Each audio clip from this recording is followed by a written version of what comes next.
Hello, maing buntag. Mapagpalang umaga sa lahat, no? So, gusto ko lang po magbigay ng paliwanag sa nag-comment sa akin, no? At sa nag-report sa akin. May nag-claim na ako daw ay galing sa isang ministro ng Karimbakal kung saan ang gamit ko daw ay galing sa kanya. Galing lahat daw, kinuha ko sa kanya. So, ito po masasabi ko. Yung sinasabi nilang ministro is around 40 to 50 plus pa lang po ang edad niya. Pero ang gamit ko po, tingnan nyo po. Ito galing sa Surigao. Ito kay galing kay Tatay Minis Huyuhoy. Tatay Minis Huyuhoy, matagal na pong yumao. Sa edad na 100 plus, I think. Ito yung mga iniwan niya sa akin. Ito ang original na kopya niya. No? Ito, ipinadala niya ito sa kasamahan niya doon. No? Kaya pinabalik dito ng mga pinsan namin. No? Kung tanong nyo anong apelido ng mga pinsan na nagdala dito, Piñas. No? Kuya Bernabe Piñas ang nagdala niya dito. Okay? Ayan. Kopya na Karimbakal. Hindi ko po yan sinulat. Tingnan nyo po. Okay? So, sa nag-claim na ang gamit na galing sa kanya, lahat ng aral, kaalaman ko galing sa kanya. So ito na lang po, pakiklaro ng mga tauhan mo kapatid, kasi inilala kita bilang malapit sa pamilya, kasi magkapit bahay lang ang lugar nyo at ng tatay ko. Alam mo na kung saan na lugar yan, diba? So ito lang masasabi ko, hindi ito galing sa inyo. Yan. So ito, kung sasabihin niyo na galing sa kanya, dapat meron din siyang ganito. Or dapat pwede niya pupuntahan dito at bawiin niya kung galing sa kanya ito mismo. Yan o. Yan ang mga hinabilin sa akin o.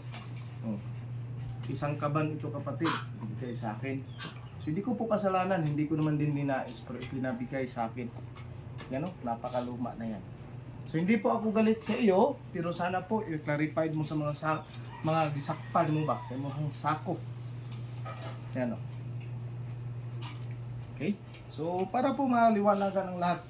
Kasi, ang hirap na magpakilala tayo sa tao na linuloko natin ang sarili natin, no? Yan. Yan. Dami mong nagnanais na magkaroon nito.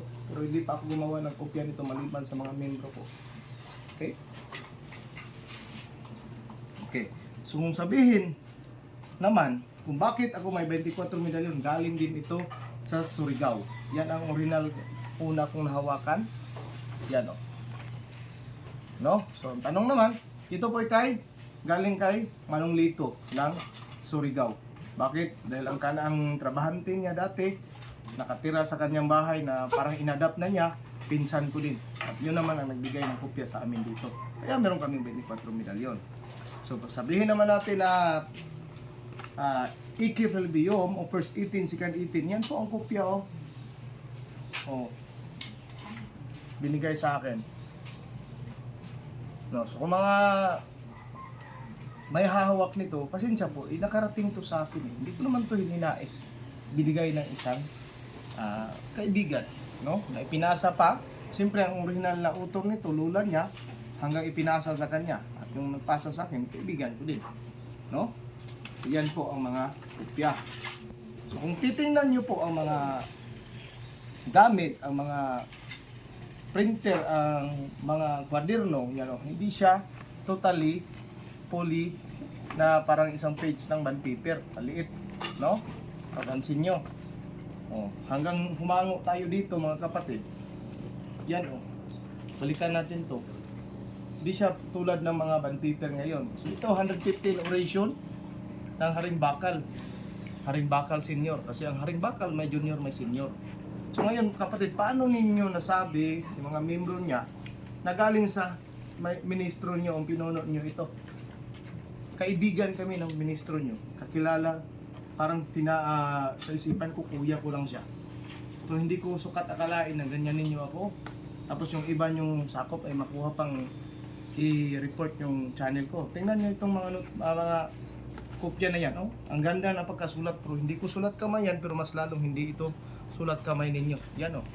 Yan ang mga aral na inaaral ko, mga kapatid. Yan, oh. So, pasensya gusto kong nais ko lang ipakita para maliwanag o maliwanagan ang lahat. Kasi ito lang masasabi ko, kung magtanong kung bakit meron akong ganitong kakayanan, bakit nga ba? Eh, hindi ako mag-i-explain sa inyo.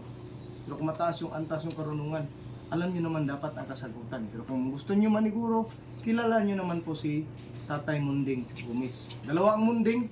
Ang isang Munding ay manggagamot, mabini nakatira. Isa ding Munding, si Tatay Munding Gumis, ay isang bantog. Alam nyo na kung bakit siya bantog dito sa atin.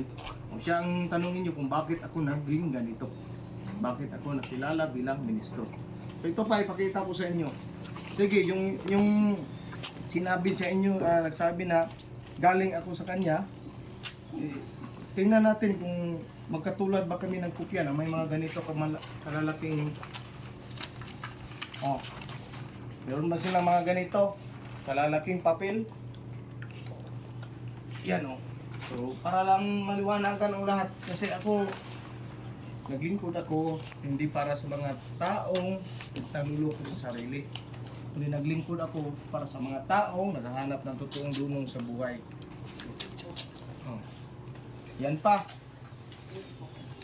Anong klaseng mga sulat yan? Ay, hindi ko gawa yan.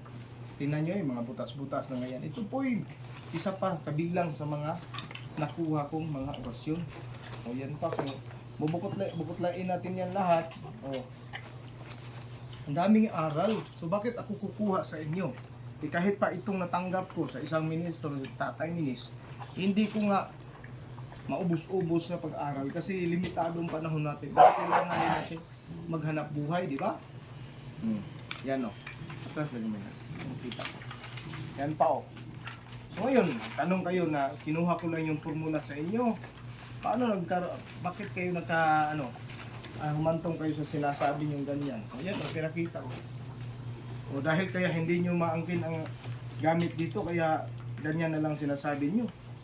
Ako kaibigan ko yung tinasabi niyong ministro hindi ko alam kung sa kanya galing ang sinasabing kinuha ko ang gamit o ninakaw kong idea sa kanya o isa sa membro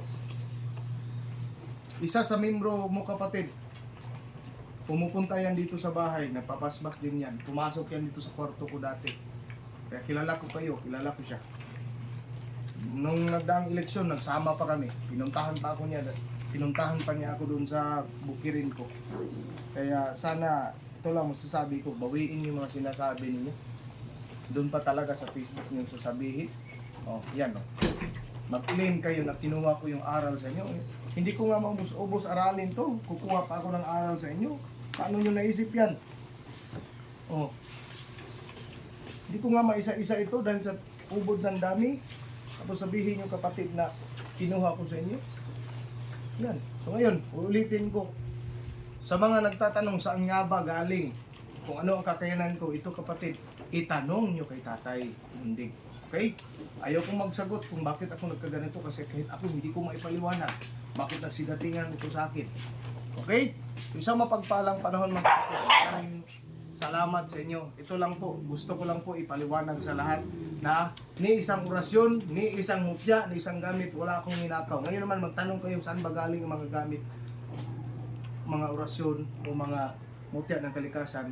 Kapatid, ang mga mutya ng kalikasan tulad ng Bato Umo, Pangil Kidlat, mga Pangil Kidlat, minsan ako nakakuha o isa sa mga membro ko.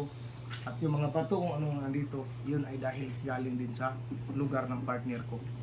Kasi kapwa kami manggagamot. Okay? So isang mapagpalang panahon. So yan po, maliwanag na. Kung gusto nyo malaman kung bakit ako naging ganito, bakit ako nagkilala bilang isang antingero, manggagamot o ministro, itanong nyo kay Tatay Munding Gumis. Okay? So isang mapagpalang panahon. Maraming salamat sa inyo at salamat din po sa nag-report sa akin, nag-restrict sa akin. Sana pag-isipan nyo mabuting ginagawa nyo kung tama ba yun o hindi. Okay, pero sa akin wala akong problema. Kayo na bala. Kasi kahit ilang ulit pa i-report nyo ang channel ko, babalik din at makikita din yung katotohanan. Okay, so isang mapagpalang panahon. Maraming salamat po. Yan pa, marami pang hindi na.